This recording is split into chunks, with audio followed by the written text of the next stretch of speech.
बिस्मिल्लाहिर्रहमानिर्रहीम अस्सलाम वालेकुम। माय नेम इज़ सफ़र एहसान and this is your channel physics का सफ़र। आज के इस लेक्चर में, आज की इस वीडियो में हम जिस चीज़ को हलवा मक्खन मलाई बनाने वाले हैं वो है आपकी 11th क्लास फिज़िक्स जो कि न्यू बुक आई है उसके चैप्टर नंबर 6 के न्यूमेरिकल्स। तो देखते हैं इसका फर्स्ट न्यूमेरिकल हमसे क्या इरशाद फरमाता है। कहता है a gas occupies 6 litre of volume at a pressure of 12 atm। एक गैस है जिसका वॉल्यूम कितना है 6 लीटर है और प्रेशर कितना है 12 atm है, यानी 12 एटमॉस्फेरिक प्रेशर है। अच्छा, पूछा क्या गया है what will be the volume of gas if the pressure is increased by 2 atmospheric. यानी कि अगर आप प्रेशर 2 atm तक इंक्रीज करें तो गैस का वॉल्यूम कितना होगा। अब आपको पता है, और साथ में क्या कहते हैं assuming that temperature remains constant. अब आपको पता है कि जो प्रेशर होता है ना वो इनवर्सली प्रोपोर्शनल होता है वॉल्यूम के। किसने बताया था? बॉयल्स लॉ में हम पढ़ के आ चुके हैं। तो अगर प्रेशर आपने 2 atm तक इंक्रीज करना है तो फिर वॉल्यूम क्या करेगा? डिक्रीज करेगा। सही है। तो अब इसमें वो क्या कहता है, कहता है वॉल्यूम अगर 6 लीटर है तो प्रेशर आपका 12 atm है। अगर आप प्रेशर इंक्रीज करें 2 atm तक यानी कि 14 atm कर दें तो फिर वॉल्यूम कितना डिक्रीज करना पड़ेगा, ये उसने पूछा हुआ है। सही है, क्योंकि अगर आपने प्रेशर इंक्रीज करना है तो फिर वॉल्यूम क्या होगा? जाहिर सी बात है डिक्रीज होगा। तो वॉल्यूम कितना डिक्रीज होगा कि प्रेशर आपका 14 atm हो जाए। ओके हो गया? तो ये आपने कैलकुलेट करना है। अब बॉयल्स लॉ के according P1 V1 is equal to P2 V2 होता है। ओके हो गया? अब यहां से P1 दिया हुआ है, P2 दिया हुआ है, V1 दिया हुआ है, V2 आपने क्या करना है? फाइंड करना है। ठीक है, गिवन डाटा दिया हुआ है, फाइंड क्या करना है? V2 करना है। अब यहां से आप क्या करोगे? यहां से आप करोगे V2 is equal to P1 V1 over P2 आप कर दोगे। ठीक है, P2 इधर आके डिवाइड हो जाएगा ना। अब सिंपल आपने कुछ भी नहीं करना, सिंपल वैल्यूज पुट कर दें। P1 आपके पास कितना है? वो आपके पास है 12। V1 कितना है? वो आपके पास है 6 और P2 कितना है? वो आपके पास है 14। ठीक है, तो ये आपने ना कैलकुलेट करना है। अब 12 6 क्या होता है? 72 होता है और 72 डिवाइडेड बाय 14। अब ये आपके पास कितना होता है? ये आपके पास होता है 5.14 लीटर। 5.14 लीटर। ठीक है, अब इसको मैंने कैलकुलेटर पे कैलकुलेट नहीं किया क्योंकि इसका आंसर मुझे पता था। अब ये 72 डिवाइडेड बाई 14, ये तो स्टूडेंट कर ही सकते हैं, इसका इतना इशू नहीं है। ठीक है, तो इसका मतलब है 6 लीटर से जब आप 5.14 लीटर उसका वॉल्यूम कर देंगे, ठीक है, गैस का जो वॉल्यूम इतना कर देंगे तो प्रेशर फिर 12 से कितना हो जाएगा? 14 हो जाएगा। बस ये सिंपल सी चीज़ में पूछी हुई थी। अब हम चलते हैं अपने नेक्स्ट न्यूमेरिकल यानी न्यूमेरिकल नंबर 2 की तरफ। नेक्स्ट न्यूमेरिकल है न्यूमेरिकल नंबर 2 चैप्टर नंबर 6 का। और ये न्यूमेरिकल सॉल्व करने में बहुत ज़्यादा इजी है बट समझने में थोड़ा सा ट्रिकी है। बट वही चीज़ कोशिश करेंगे कि जितना ज़्यादा इजी आपके लिए बनाया जा सके। In a vacuum chamber which is connected to a cryogenic pump. एक वैक्यूम चैम्बर है जो क्रायोजेनिक पंप के साथ कनेक्ट किया हुआ है। अच्छा, कुछ इसको क्रियोजेनिक भी पढ़ते हैं, कुछ इसको क्रायोजेनिक भी पढ़ते हैं, तो आपकी मर्जी है, आप इसको जो मर्जी प्रोनाउंस कर सकते हैं। क्रियोजेनिक भी करेक्ट है और क्रायोजेनिक भी करेक्ट है। Pressure as low as 1 nanopascal is being attend. कितना प्रेशर हम अटेंड कर लेते हैं? 1 नैनोपास्कल तक, यानी 1 into 10 to raise power -9 pascal तक। Calculate the number of molecules in 1 metre cube of vessel at this pressure and temperature of 300 kelvin. आपने number of molecules को कैलकुलेट करना है। ठीक है, अब किस तरह से वो चीज देखते हैं। सबसे पहले ना इसका कॉन्सेप्ट देखते हैं कि भाई ये है क्या। यहां पर देखिए क्रायोजेनिक पंप का सबसे पहले आपको पता होना चाहिए। क्रायोजेनिक पंप क्या करता है? Remove gases and vapours. ये क्या करता है? गैसेस और वेपर्स को रिमूव करता है बाय कंडेंसिंग देम, उनको कंडेंस करके, बाय कंडेंसिंग देम। ठीक है, अब किस तरह से? क्रायोजेनिक पंप के अंदर क्या होती हैं? कूलिंग प्लेट्स होती हैं। कूलिंग प्लेट्स होती हैं जिनका टेम्परेचर -153 डिग्री सेल्सियस तक भी होता है। ठीक है, -120 भी हो सकता है, -100 भी, -153 डिग्री सेल्सियस भी, बट माइनस में होता है। ठीक है, अच्छा, अब इससे होता क्या है? इससे होता यह कि क्रायोजेनिक पंप में जब कूलिंग प्लेट्स का इतना टेम्परेचर होता है तो जो गैस मॉलिक्यूल्स हैं, जब गैस मॉलिक्यूल्स की आपको पता है, जाहिर सी बात है, उनके पास एनर्जी होती है, तो वो जब इन कूलिंग प्लेट्स के साथ टकराएंगे तो अपनी एनर्जी क्या कर देंगे? लूज कर देंगे। जब एनर्जी लूज कर देंगे तो इस कूलिंग प्लेट के ऊपर वो आ जाएंगे, यानी कंडेंस हो जाएंगे, ऐसे लिक्विड सा बन जाएंगे। ओके हो गया। यानी हम कह सकते हैं कि इस चैम्बर के अंदर से गैस क्या हो रही है, रिमूव हो रही है, और क्या हो रही है, कंडेंस हो रही है और लिक्विडिश सी फॉर्म में आ रही है इन कूलिंग प्लेट्स के ऊपर जो क्रायोजेनिक पंप में है। ओके हो गया। अच्छा, इससे क्या होगा, गैस यहाँ से कम होना शुरू हो जाएगी। अब जब यहाँ से कम होना शुरू हो जाएगी तो प्रेशर भी क्या होगा, गैसेस का कम होगा। अब जब गैसेस का प्रेशर कम होगा तो कम होते होते होते वो कितना रह गया, वो रह गया, मतलब जो बची कुची गैसेस थी इस वैक्यूम चैम्बर के अंदर थोड़ी सी, उनका प्रेशर कितना रह गया, वो 1 नैनो पास्कल हो गया, यानी 1 इंटू 10⁻⁹ पास्कल, यानी बहुत ज़्यादा कम इसका प्रेशर हो गया। ओके हो गया। ये रेजिडुअल गैसेस है जो इस वैक्यूम चैम्बर के अंदर रह गई हैं। ओके हो गया। अच्छा, इसका वॉल्यूम आपके पास कितना है, वॉल्यूम आपके पास 1 मीटर क्यूब, टेम्परेचर कितना है 300 केल्विन। सही है। आपने ये बताना है कि इस वैक्यूम चैम्बर के अंदर जाहिर सी बात है जो रेजिडुअल गैस से थोड़ी सी को गैस बच की है, वो आपने उसमें ये बताना है कि उसमें जो नंबर ऑफ मॉलिक्यूल हैं इस वैक्यूम चैम्बर के अंदर, जो नंबर ऑफ मॉलिक्यूल्स हैं, नंबर ऑफ मॉलिक्यूल्स हैं, वो आपने बताना है वो कितने रह गए इसमें, वो कितने हैं इसमें, कब, जब प्रेशर कितना है 1 नैनो पास्कल है, ये आपने बताना है। ओके हो गया। अच्छा, प्रेशर कितना है 1 नैनो पास्कल है, वॉल्यूम कितना है 1 मीटर क्यूब है, टेम्परेचर कितना है 300 केल्विन है। फाइंड क्या करना है, आपने नंबर ऑफ मॉलिक्यूल्स फाइंड करने हैं। ओके हो गया। तो होप सो कि आपको समझ आ गया होगा कि वैक्यूम चैम्बर के साथ एक क्रायोजेनिक पंप क्यों लगाया हुआ है। सही है। तो वो कहते हैं pressure as low as 1 nano pascal, कितना लो होते होते होते कितना लो हो गया, 1 नैनो पास्कल हो गया। ठीक है, क्योंकि आपके पास गैसेस रिमूव की कंडेंस होती जा रही हैं, तो ये आपके पास आ गया। ठीक है। अच्छा, अब इसको हम रेस करते हैं और देखते हैं कि नेक्स्ट हम इसको सॉल्व कैसे करेंगे। ठीक है, इसमें हम लगाएंगे जनरल गैस इक्वेशन। इसमें हम क्या लगाएंगे, जनरल गैस इक्वेशन लगाएंगे, जो कि क्या होती है, P V is equal to N R T. क्या होती है, P V is equal to N R T. अच्छा, अब हम इसको ऐसे भी लिख सकते हैं कि P V is equal to capital N over N A और आर टी। ठीक है। अच्छा, फिर हम इसको ऐसे भी लिख सकते हैं P V is equal to N into R over N A, R over N A into T. ठीक है, ये एन ए क्या, ये एवोगैड्रो नंबर है। और आर ओवर एन ए क्या होता है, आर ओवर एन ए होता है बोल्ट्जमैन कांस्टेंट। तो ये आ जाएगा P V is equal to N, और यहां पर के आ जाएगा और बोल्ट से छोटा सा बी साथ देखें और ये आ जाएगा। ठीक है, तो के आपके पास क्या होता है, आर ओवर एन ए। सही है। वैसे तो ये टॉपिक में डेरिवेशन आप करके आते हैं, तो हम ना ये वाला इसमें फार्मूला यूज करेंगे, तो मैं इसको रेस करके अब सिर्फ यही रहने दूंगा। सही है, क्योंकि हमने इसको में ये वाला यूज करना है। तो आपके पास ये क्या आ जाएगा, P V is equal to N K T. आप कौन सा फिर यूज करेंगे, P V is equal to N K T. ठीक है, छोटा सा साथ में बी सी लिख रहे हैं क्योंकि बोल्ट्जमैन कांस्टेंट है। और बोल्ट्जमैन कांस्टेंट की वैल्यू क्या होती है, मैं यहां पे इसको लिख रहा हूं, बोल्ट्जमैन कांस्टेंट की वैल्यू होती है 1.3 इंटू 10 टू रेज पावर -23 होती है। ठीक है, ये ना इसकी वैल्यू होती है के की वैल्यू, यानी बोल्ट्जमैन कांस्टेंट की वैल्यू जो आपने याद करनी है। ठीक है, ये कांस्टेंट की वैल्यू है।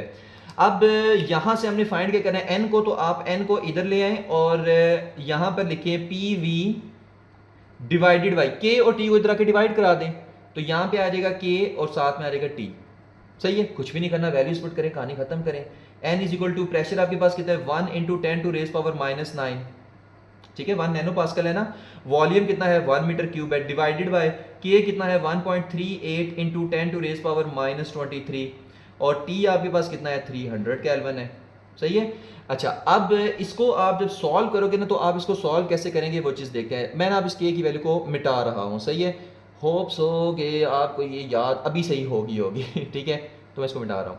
अच्छा, अब n इज इक्वल टू, यहां पे आएगा 1 इंटू 10 टू रेज पावर -9, क्योंकि 1 मल्टीप्लाई बाय 1 1 नहीं होता है, डिवाइडेड बाय, आप इसको लिखोगे कि 1.38 इंटू 10 टू रेज पावर -23। ठीक है, और 300 को आप लिख लो 3 इंटू 10 टू रेज पावर 2। ठीक है, क्योंकि 300 है ना, तो 300 को हम 3 इंटू 10 टू रेज पावर 2 लिख सकते हैं, एक ही बात होती है, ये भी आपके पास 300 ही है। सही है। अच्छा, अब मैंने कहा था कि जो 10 की पावर्स है ना, उसको सेपरेट सॉल्व किया करें, बाकी चीजों को कैलकुलेटर में सॉल्व किया करें, तो आंसर आपका कभी भी रॉन्ग नहीं होगा। तो कैसे सॉल्व करते हैं वो चीज देखते हैं। तो 1 into 10 to raise power -9 divided by, यहाँ पर क्या आएगा 1.38 into 3 multiply by 10 to power 10 to raise power क्या है यहाँ पर -23, ये आ जाएगा -23, यहाँ पर क्या है +2 है। अब मुझे बताएं -23 +2 कितना होता है? आप कहेंगे सर -21 होता है, तो यहाँ पर ना मैं इसको काट के -21 लिख रहा हूँ, सही है। होप से कि इस टाइप की समझ आ गई होगी। तो -21 ओके हो गया। अब यहाँ से फिर से मैं डायरेक्ट करने वाला हूँ। 10 टू रेस पावर -21 है ना, ऊपर जाके क्या हो जाएगा +21, यहाँ पर -21 है, ऊपर जाके क्या हो जाएगा +21। तो मैं यहां से इसको रेज करके ऊपर जाके इसको कर रहा हूं +21, यहां पर +21, ठीक है। होप सो कि स्टेप की समझ आ गई होगी आपको, सही है। अच्छा, is equal to 1 into 10 to raise power -9 +21 कितना होता है? ये तो 12 होता है। -9 है +21 मतलब कि 21 में से 9 को माइनस कर दें तो कितना आता है? 12 आता है। और डिवाइडेड बाय आ जाएगा 1.38 इंटू 3 हमारे पास क्या होता है वो चीज़ देख लेते हैं। तो 1.38 मल्टीप्लाई बाय 3 ये होता है 4.14। तो आप यहाँ पर लिखोगे 4.14। अब कुछ भी नहीं करना, आपने ना 1 को डिवाइड कर देना है 4.14 से। 1 डिवाइडेड बाय 4.14 तो ये तो 0.241, ये कितना आता है? ये आपके पास आता है 0.241 इंटू 10 टू रेज पावर 12। अब पॉइंट से पहले एक नॉन जीरो डिजिट होना चाहिए। पॉइंट को अगर आप एक इधर ट्रेवल कराएं तो ये बनेगा 2.41 into 10 to raise power -1 into 10 to raise power 12।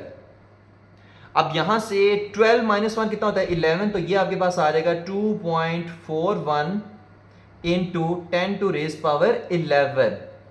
ये आपके पास नंबर ऑफ मॉलिक्यूल्स होंगे, ठीक है, उस वेसल के अंदर, उस वैक्यूम चैम्बर के अंदर, ठीक है। कब? जब 1 नैनो पास्कल होगा, सही है, 300 केल्विन के ऊपर। तो इसकी कोई यूनिट नहीं होगी क्योंकि नंबर्स की कोई यूनिट नहीं होती। तो यहां पर ये हमारा न्यूमेरिकल खत्म होता है। तो ये था हमारा न्यूमेरिकल नंबर 2। नेक्स्ट न्यूमेरिकल है numerical number 3। A gas undergoes a thermodynamic process where it absorbs 500 joule of heat energy and performs 300 joule work on its surrounding. Calculate the change in internal energy of gas. अच्छा देखिए, अगर मैं simple आपको process for example बताऊं ना, तो अगर हमारे पास ये एक आपके पास सिलेंडर है, उसके ऊपर ये पिस्टन लगा हुआ है और इसमें क्या है? गैस है, ठीक है। अब फॉर एग्जांपल आप इस गैस को क्या करते हैं? हीट देते हैं। आप क्या करते हैं? इस गैस को हीट देते हैं। जब हीट देंगे तो ये आपके पास पिस्टन क्या करेगा? ऊपर की तरफ मूव करेगा, ठीक है, क्योंकि प्रेशर इंक्रीज होता है तो फिर पिस्टन क्या करता है? ऊपर की तरफ मूव करता है। जब ऊपर की तरफ मूव करता है तो वॉल्यूम क्या करता है? इंक्रीज कर जाता है। वॉल्यूम क्या करता है? इंक्रीज कर जाता है। और अगर वॉल्यूम इंक्रीज कर रहा है इसका मतलब है कि वर्क हो रहा है, क्योंकि आपके पास वर्क क्या है? W = P delta V। तो अगर वॉल्यूम में चेंज आ रहा है इसका मतलब है वर्क हो रहा है। तो इसी तरह का उसने एक प्रोसेस कोई लिया हुआ है, उसमें वो कहता है कि जो आपके पास गैस है वो थर्मोडायनामिक एक प्रोसेस हो रहा है जिसमें कितनी वो हीट एब्जॉर्ब करती है? 500 जूल। अब 500 जूल एब्जॉर्ब करने के बाद कितना वर्क होता है? 300 जूल वर्क होता है, ठीक है, ऑन इट्स सराउंडिंग। क्योंकि अगर फॉर एग्जांपल अगर हम यही लें तो पिस्टन ऊपर की तरफ मूव कर रहा है तो work done on the surrounding है, कितना हो रहा है? 300 जूल। कहता है calculate the change in internal energy. Internal energy में कितना चेंज आया ये आपने बताना है। ओके हो गया। तो वो चीज़ देखते हैं कि हम किस तरह से कैलकुलेट करेंगे। अच्छा, इंटरनल एनर्जी को फाइंड करने के लिए हम यूज़ करते हैं फर्स्ट लॉ ऑफ थर्मोडायनेमिक्स, और वो आपके पास क्या था? वो था Q is equal to delta U plus W। कि जब भी किसी सिस्टम को हीट दी जाती है तो दो काम होते हैं, चेंज इन इंटरनल एनर्जी होती है और प्लस वर्क डन होता है। अब यहां से हमने इंटरनल एनर्जी फाइंड करनी है तो delta U is equal to Q minus W हो जाएगा। Q कितना? 500 है, W कितना? 300 है, सही है। अच्छा, अब यहां पर सिंपल वैल्यूज पुट करनी है तो 500 माइनस 300 तो ये आपके पास आ जाएगा 200, और यहां पर क्या आ जाएगा? डेल्टा U आएगा और यहाँ पे जूल, ठीक है। तो इतना इंटरनल एनर्जी में क्या आएगा? चेंज आएगा, सही है। और यही उसने हमसे पूछा हुआ था। नेक्स्ट न्यूमेरिकल है न्यूमेरिकल नंबर 4 चैप्टर नंबर 6 का। A Carnot engine is operating between a high temperature reservoir at 600 kelvin and low temperature reservoir at 300 kelvin. एक कॉर्नेट इंजन है जो ऑपरेट कर रहा है हाई टेम्परेचर रिजर्वायर और लो टेम्परेचर रिजर्वायर के दरमियान में, और हाई टेम्परेचर रिजर्वायर कितना है 600 केल्विन है। लो टेम्परेचर रिजर्वायर जिसको मैंने LTR से शो किया है वो कितना है 300 केल्विन है। अच्छा ये तो हमें पता चल गया। पूछा क्या हुआ है, calculate the maximum possible efficiency. आपने एफिशिएंसी को कैलकुलेट करना है। नेक्स्ट क्या पूछा हुआ है, the amount of output work या work output if the engine absorbs 500 joule of heat from the high temperature reservoir. अगर जो है वो इंजन हाई टेम्परेचर रिजर्वायर यानी HTR से 500 जूल हीट एब्जॉर्ब करता है तो कितना वर्क होगा, ये भी आपने कैलकुलेट करना है। तो एफिशिएंसी और वर्क आपने कैलकुलेट करना है। T1 600 है, T2 300 केल्विन है, Q1 500 जूल है गिवन डाटा, और ये फाइंड में हमने लिख दिया है। अच्छा फाइंड कैसे करें एफिशिएंसी का, आप सबको फार्मूला पता है, ठीक है, कॉर्नेट इंजन में हम पढ़ के आ चुके हैं। वो आपके पास क्या था 1 minus T2 divided by T1, आसान सा। अब कुछ भी नहीं करना, सिंपल इसमें वैल्यूज पुट करो और मल्टीप्लाई बाय 100 क्योंकि परसेंटेज में हमने एफिशिएंसी निकाल दी है इसमें। तो ये आ जाएगा 1 माइनस T2 आपके पास कितना है, ये आपके पास है जी 300, सही है, लो टेम्परेचर रिजर्वायर। T1 कितना है जी, ये है 600, सही है, मल्टीप्लाई बाय 100। अच्छा 0 0 से गया, 3 1 2, 3 1 2 नहीं, 3 1 3, 3 2 6 is equal to 1 minus 1 by 2 और मल्टीप्लाई बाय 100। अब यहां पर अगर आप देखें तो ये आपके पास क्या हो जाएगा, 1 बाय 2 0.5 होता है ना, तो 1 माइनस 0.5 क्या होता है 0.5, तो 0.5 मल्टीप्लाई बाय 100, तो आपके पास एफिशिएंसी कितनी आ जाएगी, वो आ जाएगी 50%। वो आपके पास कितनी आ जाएगी 50%, यानी कि एफिशिएंसी की आपके पास वैल्यू आई है 50% है। अच्छा नेक्स्ट देखते हैं वर्क कितना आएगा। वर्क कैलकुलेट करने के लिए एफिशिएंसी का फार्मूला आपके पास क्या होता है, वो आपके पास होता है W/Q1, ठीक है। तो इसमें हम ये वाला एफिशिएंसी का फार्मूला यूज करेंगे। अब ये वही फार्मूला है ना, W=Q1 माइनस Q2, तो फिर ये आपके पास क्या आ जाता था 1 माइनस Q2/Q1, सही है, ये वही है। तो यहां से हमने W कैलकुलेट करना है, तो W is equal to efficiency और इसको आप मल्टीप्लाई करेंगे Q1 से, सही है। बट यहां पर जो आपने एफिशिएंसी की वैल्यू पुट करनी है ना, वो आपने परसेंटेज वाली नहीं करनी, वो आपने वैल्यू वाली करनी है, सही है। अब एफिशिएंसी कितनी आई थी 0.5, कितनी आई थी 0.5। हाँ इसको मल्टीप्लाई 100 करेंगे तो आपके पास परसेंटेज में एफिशिएंसी आ जाएगी। वैल्यू में एफिशिएंसी कितनी है 0.5, परसेंटेज में कितनी है 50% है, ये आपने याद रखना है। ओके हो गया। तो यहां पर फिर हम 50 नहीं पुट करेंगे, यहां पर हम 0.5 पुट करेंगे, इस कॉन्सेप्ट को याद रखना है। एफिशिएंसी 0.5 है, परसेंटेज में 50% है, क्योंकि वैल्यू को मल्टीप्लाई बाय 100 करते हैं तो वो परसेंटेज में कन्वर्ट हो जाती है, ठीक है। बट एफिशिएंसी की वैल्यू 0.5 है। तो Q1 आपके पास कितना है 500 है, सही है। तो अब आपने इसको कैलकुलेट कर लेना है, सही है। अब आप इसको जब कैलकुलेट करेंगे तो ये कितना आता है 0.5 मल्टीप्लाई बाय 500, तो ये आ जाएगा 250, ये कितना आ जाएगा 250 जूल। तो इतना आपके पास वर्क होगा अगर जो है इंजन हाई टेम्परेचर रिजर्वायर से 500 जूल जो है वो हीट को एब्जॉर्ब कर रहा है, सही है। तो 250 जूल वर्क होगा। तो एफिशिएंसी 50%, वर्क 250 जूल। तो ये था हमारा न्यूमेरिकल नंबर 4। नेक्स्ट न्यूमेरिकल है न्यूमेरिकल नंबर 5 चैप्टर नंबर 6 का, और यह भी इजी न्यूमेरिकल है। अ refrigerator extracts 1200 joule of heat from its interior the cold reservoir and release 1800 joule of heat to the surrounding environment, the hot reservoir, during each cycle. Calculate the work input required per cycle, the coefficient of performance of the refrigerator. अच्छा सबसे पहले ना आपको refrigerator की कहानी पता होनी चाहिए। देखिए रेफ्रिजरेटर में जो हीट है ना वो कोल्ड से हॉट की तरफ फ्लो करती है, ठीक है। अब अगर तो हीट ने हॉट से कोल्ड की तरफ फ्लो करना है तो वो खुद ब खुद फ्लो करती है, सही है, उसमें कोई भी वर्क की जरूरत नहीं होती है। लेकिन अगर आपको हीट को फ्लो करवाना है कोल्ड से हॉट की तरफ तो आपको एक्सटर्नल वर्क रिक्वायर्ड है, आपको वर्क करना पड़ेगा हीट को कोल्ड से हॉट की तरफ भेजने के लिए।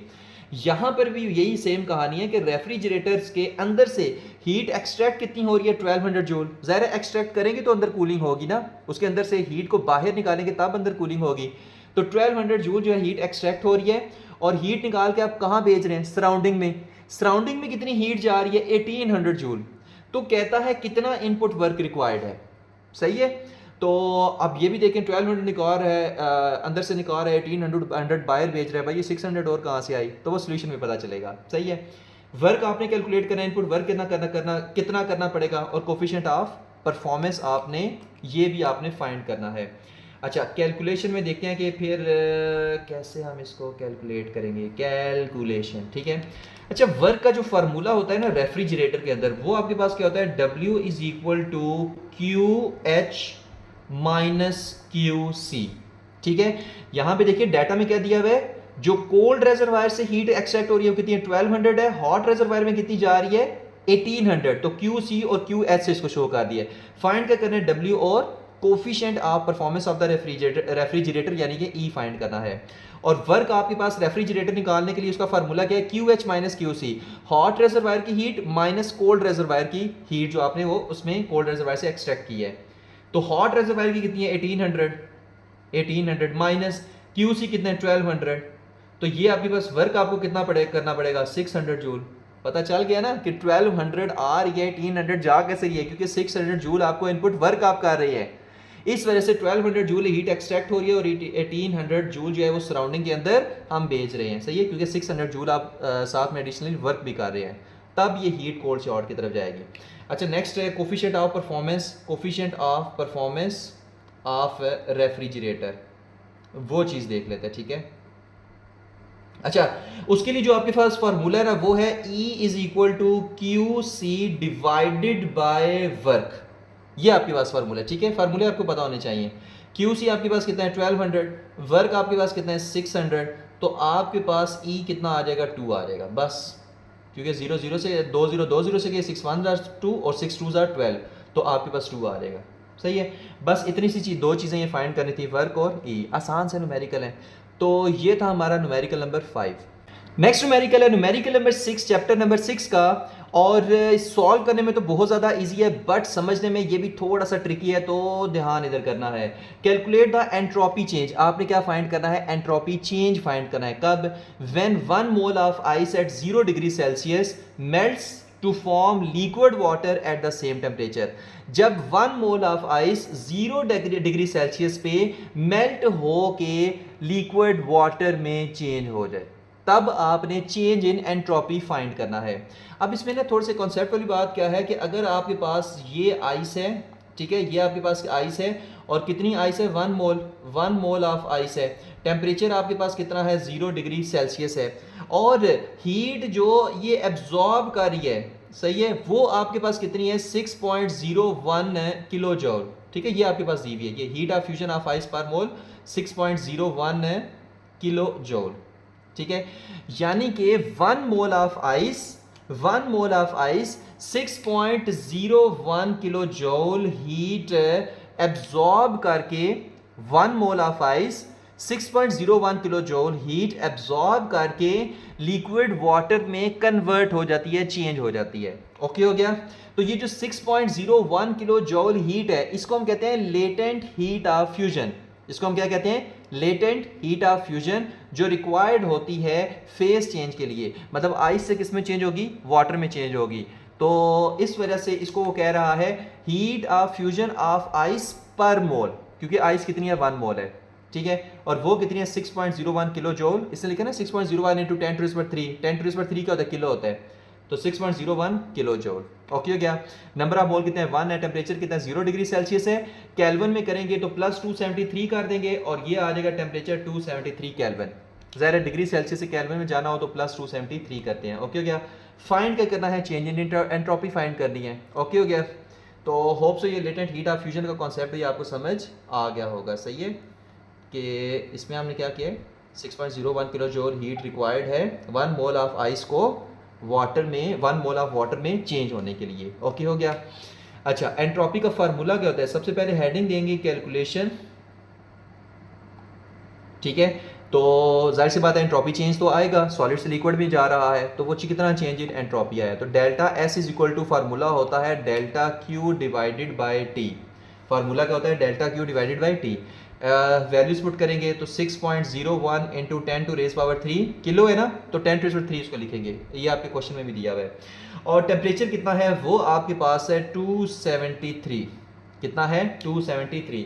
अब हम इसको कैलकुलेटर पे सॉल्व कर लेते हैं, तो ये आपके पास कितना आएगा, 6.01 मल्टीप्लाई बाय 10⁻³, इसको मल्टीप्लाई बाय 1000 कर दें, ठीक है, क्योंकि 10⁻³ है ना, तो ये आ जाएगा 6010। तो इसको लिखिए 6010, सही है। इसको आपने 10⁻³ है ना, तो यानी 1000 से मल्टीप्लाई कर दो और डिवाइडेड बाय 273 उसी तरह, सही है। ऊपर वाले को पहले सॉल्व कर दिया। अब 6010 को आपने डिवाइड करना है 273 से, तो ये आता है 22.01। ये कितना आता है 22.01। ओके हो गया। यूनिट क्या आएगी, यहां पर हीट की यूनिट क्या है जूल, और टेम्परेचर की क्या है केल्विन, तो ये ऊपर आके पर केल्विन बन जाएगा, तो जूल पर केल्विन। ये आपके पास क्या आ जाएगा, आंसर आ जाएगा, सही है। ये चेंज इन एंट्रोपी आएगी जो उसने फाइंड करने को कहा हुआ था। तो ये था हमारा न्यूमेरिकल नंबर 6। नेक्स्ट न्यूमेरिकल है numerical number 7। A gas occupies 400 millilitre at 20 degree Celsius, what volume will it occupy at 80 degree Celsius assuming constant pressure। अब इसमें आपके पास क्या लगेगा, जॉल्स लॉ लगेगा, ठीक है, जिसमें आपके पास क्या है, यहाँ पर देखें 20 डिग्री सेल्सियस पे वॉल्यूम कितना है गैस का, 400 ml है, सही है। कहता है 80 डिग्री सेल्सियस पे जो गैस का वॉल्यूम है वो कितना होगा, ये आपने बताना है। तो देखिए चार्ल्स लॉ हमें क्या कहता है कि वॉल्यूम जो है वो डायरेक्टली प्रोपोर्शनल है टेम्परेचर के, सही है। तो अगर आपके पास टेम्परेचर इंक्रीज होगा तो वॉल्यूम क्या होगा, इंक्रीज होगा। अगर टेम्परेचर इंक्रीज होगा तो वॉल्यूम क्या होगा, इंक्रीज होगा। तो अगर 20 डिग्री सेल्सियस पे 400 मिलीलीटर वॉल्यूम है गैस का, तो कहता है 80 डिग्री सेल्सियस पे कितना वॉल्यूम होगा। तो जाहिर सी बात है टेम्परेचर 20 से 80 डिग्री सेल्सियस हुआ है तो वॉल्यूम भी क्या हो जाएगा, इंक्रीज हो जाएगा। यानी आपने फाइंड करना है कितना इंक्रीज होगा, ठीक है। तो अब वो फाइंड करते हैं, ठीक है। तो चार्ल्स लॉ के अकॉर्डिंग हमारे पास क्या आता है, कैलकुलेशन की हेडिंग देंगे कैलकुलेशन, ठीक है। V1 दिया हुआ है 400 ml, T1 दिया है 20 डिग्री सेल्सियस, ज़ाहिर है डिग्री सेल्सियस में तो केल्विन में कन्वर्ट करेंगे, प्लस 273 करके तो 293 केल्विन आ जाएगा। T2 80 डिग्री सेल्सियस है, 80 प्लस 273 करेंगे तो 353 केल्विन आ जाएगा। और V2 आपने फाइंड करना है। अब इसमें आप क्या लगाएंगे, V1 over T1 is equal to V2 over T2, ठीक है, अकॉर्डिंग टू चार्ल्स लॉ। अब V1 है, T1 है, T2 है, V2 नहीं है, तो आप करेंगे V2 is equal to V1 over T1 और मल्टीप्लाई बाय T2, मतलब ये T2 इधर आके क्या हो जाएगा, मल्टीप्लाई हो जाएगा, V2 इधर ही रहेगा। T2 इधर आके मल्टीप्लाई हो जाएगा, V2 इधर ही रहेगा। वैल्यूज पुट करें, कहानी खत्म करें। तो V1 आपके पास कितना है, वो तो है 400 ml, ठीक है, वो कितना है 400 ml है। और T1 आपके पास कितना है। अच्छा कहीं बच्चे क्वेश्चन पूछेंगे सर ये 400 ml है, इसको आपने 10⁻³ क्यों नहीं लिखा। भाई आंसर उसने मिलीलीटर में दिया हुआ है तो हम इसको मिलीलीटर में ही रहने देंगे, ठीक है। आपकी टेक्स्ट बुक पे मिलीलीटर में ही आंसर दिया हुआ है। अच्छा T1 आपके पास कितना है, वो आपके पास है 293 और मल्टीप्लाई बाय T2 आपके पास कितना है 353, सही है। तो इसको अब हम सॉल्व कर लेते हैं और देखते हैं कि हमारे पास कितना आंसर आ रहा है, सही है। तो 400 है, 400 डिवाइडेड बाय आपके पास आएगा 293 और मल्टीप्लाई बाय आएगा 353। तो ये आपके पास आएगा 481.9 मिलीलीटर। ये कितना आएगा 481.9 मिलीलीटर, 481.9 मिलीलीटर। तो एक्चुअल आंसर तो ये आता है, बट 481.9 को आपकी बुक वाले ने 482 लिख दिया। तो हम भी यहाँ पर फिर क्या करेंगे कि V2 आपके पास कितना आया, तकरीबन 482 मिलीलीटर। बस यही आपके पास आंसर है, सही है। 481.9 को अप्रॉक्सीमेटली 482 लिख दिया है, तो ये हमारे पास क्या है, आंसर है। तो ये था हमारा न्यूमेरिकल नंबर 7। नेक्स्ट न्यूमेरिकल है न्यूमेरिकल नंबर 8, जो कि इस चैप्टर का लास्ट न्यूमेरिकल है। A gas has a pressure of 2 atmospheric at 300 kelvin, what pressure will it have at 450 kelvin assuming constant volume. अच्छा यहाँ पे देखिए क्या कहता है, एक गैस है जिसका प्रेशर कितना है 2 एटमॉस्फेरिक प्रेशर है और कितने टेम्परेचर पे 300 केल्विन पे, और कहता है बताओ 450 केल्विन पे उसका प्रेशर कितना होगा जबकि वॉल्यूम क्या है, कांस्टेंट है। अच्छा, ऐसा कौन सा लॉ है जो प्रेशर और टेम्परेचर को रिलेट करता है? वो आपके पास है गे लुसैक्स लॉ। गे लुसैक्स लॉ ये आपके पास है, और जिसमें क्या कहते हैं कि प्रेशर डायरेक्टली पोर्शन है टेम्परेचर के। ठीक है, कि अगर आपका टेम्परेचर बढ़ेगा तो प्रेशर भी क्या होगा, बढ़ेगा। सही है, तो हम ये वाला इसमें यूज़ करेंगे। तो इसके अकॉर्डिंग कैलकुलेशन में P1 कितना है, 2 है, T1 कितना है, 300 है, T2 कितना है, 450 और P2 आपने फाइंड करना है। तो आप इसमें फिर क्या लिखोगे कि P1 over T1 is equal to P2 over T2। ये आपके लुसैक्स लॉ आप यूज़ करोगे। ठीक है, फाइंड आपने क्या करना है, P2 को फाइंड करना है। तो आप वही पिछले न्यूमेरिकल वाला साफ करो, P2 इधर रहने दें, जैसे यहाँ पर V2 इधर रहने दिया था, बाकी वैल्यूज को उठाकर उधर। इसमें क्या करना है, P2 इधर ही रहने दें, T2 को उठाकर उधर ले जाएं। तो P1 ओवर T1 और मल्टीप्लाई बाय T2, कुछ भी नहीं करना है, वैल्यूज पुट करें, कहानी खत्म करें। तो P2 is equal to P1 कितना है, P1 आपके पास है 2, तो यहाँ पर 2 डिवाइडेड बाय T1 कितना है, 300 है, मल्टीप्लाई बाय आपके पास आ जाएगा 450। सही है, 450 केल्विन है ना। तो इसको अब हम सॉल्व कर लेते हैं। हमारा कैलकुलेटर किधर गया भाई, ये रहा। तो 450 मल्टीप्लाई बाय 2 पहले करो, 450 मल्टीप्लाई बाय 2 तो 900 आ गया। इसको डिवाइडेड बाय 300 कर दें तो 3 आ गया, सिंपल, कहानी ख़त्म। यानी कि ये प्रेशर P2 आपके पास कितना हो जाएगा, 3 एटमॉस्फेरिक प्रेशर। ओके हो गया। तो 300 पे कितना है, 2 है, 450 पे 3 हो जाएगा, सिंपल। तो ये था हमारा न्यूमेरिकल नंबर 8। यहाँ पर इस चैप्टर के सारे न्यूमेरिकल्स ख़त्म होते हैं। होप्स हो कि आपको सारे समझ आ गए होंगे। Thank you very much. अल्लाह हाफिज़।